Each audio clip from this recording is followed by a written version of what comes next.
Ngayon ay pupunta natin yung ating mga alagang kambing na bagong panganak dahil meron nga pa tayong kambing na nanganak. At dahil bagong panganak yung ating mga alagang kambing, syempre kailangan natin magbigay ng mga vitamins na kung saan ay makakapag-supplement sa ating mga alaga. Meron nga ako ditong DCM. Itong DCM ay isang uri ng vitamins na ituturok natin sa ating mga inahing kambing na bagong panganak kapag meron silang kakulangan sa gatas, magnesium deficiency. Ito yung binibigay natin upang sa ganoon ay masustentuhan nila o magkaroon sila, makapag-produce sila ng gatas para sa kanilang mga bisiro. At the same time, ito ring iron dextran ay ine-inject natin para makarecover yung katawan ng ating mga alagang kambing dahil alam naman natin kapag nanganak yung ating mga alagang kambing ay may mga mawawalang mga dugo, manghihina sila. Itong iron dextran is makakatulong para makarecover ng maayos yung katawan ng ating mga inahing kambing.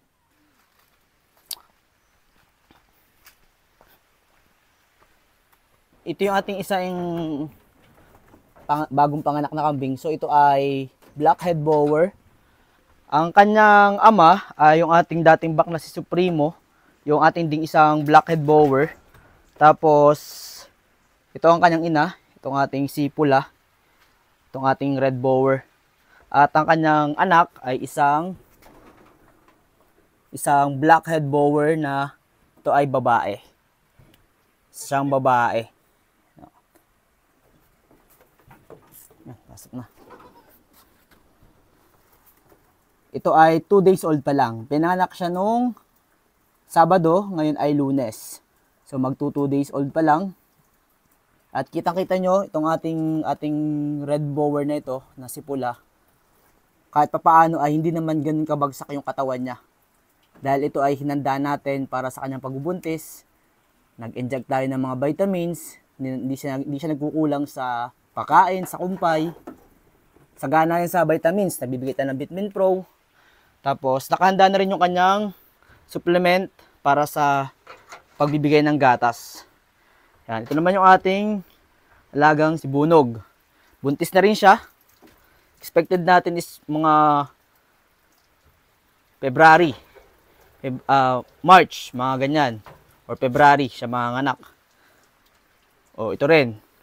Yung ating painted dappled. Buntis na rin siya at expected natin na mga anak siya ay February or March, mga ganun din. Halos magkasabay lang sila, pero nauna lang ito ng konti.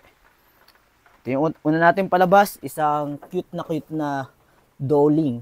Yan o. Kapakaganda niyan. Yan, ito yung ina. Tapos ito naman yung ating isang bagong bisiro. Yan. Yung kanyang nanay is native na native. Titingnan nyo. Kanyang nanay ay native na native. Pero tingnan nyo ito kanyang anak. Isang traditional. Painted. Tingnan nyo, nakapakaganda. Ang tatay nito yung ating bak na red bower. Isa siyang doeling. Ang ganda nyo. Itong ating alagang native na to na si Kulot. Paapat na anak na nito sa atin. Ang ganda oh, tingnan nyo. Yan, ito yung kanyang bagong paanak. Isang doeling. Ito ay magpo 4 days old. Yan.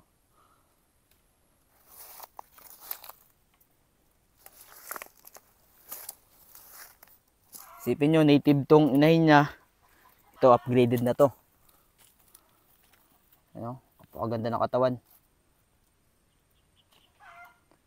Upgraded na yan. Ito na talaga yung gusto natin magkaroon ng ng mga magagandang klase ng kambing na tayo mismo talaga yung magbe-breed.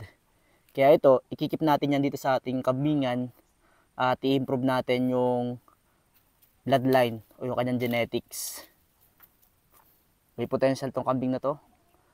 Ganda ng katawan. Basta maalagaan lang talaga din natin tong mga kambing na ito.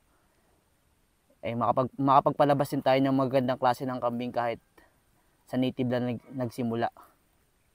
Hindi talaga yung pinaka-goal natin dito sa ating kambingan na makapagpalabas tayo ng mga, alam niyo yun, yung mga magaganda pa rin klase ng kambing na nagsimula sa mga native. Yung dugo na pinagsimulan ng kambing ay nagsimula pa rin sa native. Kumbaga gusto kong i-promote na kaya din natin mag-produce ng locally made na breed ng kambing na mas makapaganda natin yung mga bloodline nila, yung genetics nila. Mahalin tulad din natin sila sa mga full blood o mga imported na kambing. Pero syempre, locally made, hindi natin siya pwedeng sabihin na kapag maganda, kasing ganda ng full blood is full blood na. Maging tapat pa rin tayo, syempre. Sabihin natin na kung ano yung nilalaman ng kambing, kung anong genetics, syempre, hanggang doon lang tayo. Hindi tayo makapag-produce ng full blood kasi nanggaling nga ito sa native. So, magiging pure breed lang yung ating mga alaga. So, ito yung isa nating alaga, bagong palabas natin. Siya naman ay upgraded yung kanyang inahin at ito yung kanyang naging anak. Yan. Itong ating puti na si Hinhin, siya ay upgraded. At ito naman yung kanyang naging anak. Yan. Isa siyang buckling. 4 days old lang din. Halos nagkasabay lang din sila nung isa nating kambing na pinakita ko sa inyo kanina. Malusog na. Ang tangkad. Tangkad ng kambing na ito. Buckling. Ano? Itong ating Hinhin ay first time niyang manganak. At dahil first time nga siya, ay hindi pa siya ganun kagaling pagdating sa pag-aalaga ng kanyang anak. Ang ating issue ngayon ay sinisipa niya itong kanyang anak kapag sumuso sa kanya. Kaya ang ginagawa natin, kailangan natin gawin, ay hawakan natin yung inahin at the same time ay mag-supplement tayo ng gatas. Dahil itong ating Hinhin na ito ay kaunti lang yung gatas niya, no? Hindi niya pinapasuso. Kaya kailangan natin mag-supplement at the same time bumagsak yung katawan nitong ating Hinhin. Kita niyo yan, oh. Itong kanyang may likod. As in sobrang bagsak talaga. Nakitang-kita na yung buto. Pumayat talaga siya. Yan. Kaya kailangan natin gawin is mag-inject tayo ng vitamins para makabawi yung katawan ng ating mga kambing na bagong panganak. So itong i-inject natin ay DCM. Ito ay 5 ml. Nag-inject ako through intramuscular. Kapag vitamins, intramuscular or sa laman. Dito ako sa may part ng may leg nag-inject. So dito sa part na to, dito nyo kakapain yung may malambot na part o yung malaman. So ito, yan, pwede yan dito sa part na to. Medyo mahaba yung ating needle, wala akong stopper, pero hindi ko naman siya ibabaon ng sagad. So kailangan lang natin alalay yung ating pagbaon. Kapain nyo lang. Kung may guantes kayo, much better, ano? Yun. Yun o, kita nyo. Ito mo. Yun o, hindi nakabaon ng sagad yung ating needle. Tapos, dahan-dahan lang yung ipapasok yung vitamins. Dahil itong DCM, ito ay masakit para sa ating mga kambing. Yun o, nasaktan. Kapag napalag, bitawan nyo lang. Kasi itong DCM, medyo masakit iyan kapag in-inject sa katawan ng ating mga kambing. Medyo may kasakitan yung DCM. Kapag pumapalag, bitawan nyo lang. Kung di pa kayo sanay, much better or meron kayong kasama.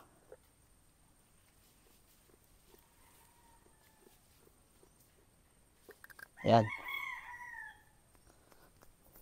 At ang sunod naman natin i-inject ay itong iron. So nagbibigay ako ng 3 ml na iron dito sa ating mga bagong panganak na kambing. Kung ako kanina sa may kanan ako nag-inject, ngayon dito naman ako sa may kaliwang leeg. Same procedure lang din. Yan, same procedure. Kapain nyo lang yung medyo may laman na konti. Tusok nyo. Dahan-dahan lang din, huwag yung bibiglain. Tapos sugot. Tapos inyo lang ding i-massage yung part na in-injectan nyo. Ito naman ating native na kambing. Yan, same procedure lang din. Kakapay-kapay lang din natin yung malamang part niya. Inject. Dahan-dahanin nyo lang. Medyo masakit talaga itong DCM na gamot. Kasi medyo malagkit siya. Mahirap ipasok dun sa laman ng ating kambing. Yan, ganun lang kasimple. Tapos massage konti. Ingat lang din kayo sa needle, baka matusok.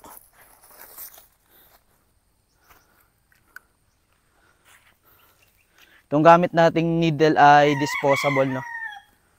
Ito naman kabila. Kundi tayo sa may kanan kaninang leeg. So ito namang ating kaliwa. Ganun ulit din, kapain nyo lang din. Bang. Tandaan lang. Ito ng DCM, masakit itong ano eh, itong iron pag ini-inject sa ating mga kambing. Kaya dapat dahan-dahan din talaga. Finish.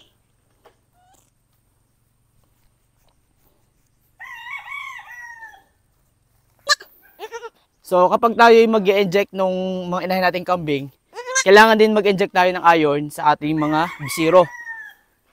Kaso wala pa tayong 1 ml na syringe, kaya di pa tayo makapag-inject. So pero itong mga ganitong kambing, itong mga ganitong bisiro, kailangan natin mag-inject sa kanila ng at least 1 ml na iron. Yan, ito yung ating bisiro. Babae siya. Yan.